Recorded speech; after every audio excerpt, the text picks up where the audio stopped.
السلام علیکم۔ ماں کے بارے میں حضرت علی رضی اللہ تعالیٰ عنہ کا فرمان: ماں جب دنیا سے چلی جاتی ہے تو دو قیمتی چیزیں بھی اپنے ساتھ لے جاتی ہے۔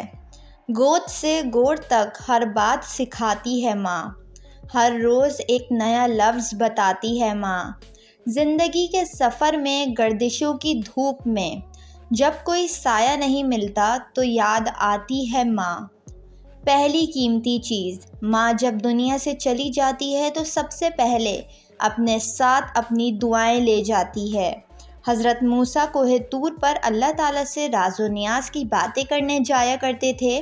اپنی ماں کی وفات کے بعد جب حضرت موسیٰ علیہ السلام کوہ طور پر گئے تو اللہ تعالیٰ نے فرمایا: اے موسیٰ، سنبھل کر آیا کرو، دعائیں کرنے والی چلی گئی ہے۔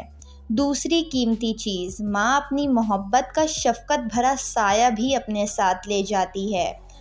اللہ تعالیٰ تمام دیکھنے اور سننے والوں کی ماؤں کا سایہ ان پر سلامت رکھے، آمین ثم آمین۔ ویڈیو کو لائک اور چینل کو ضرور سبسکرائب کر لیں۔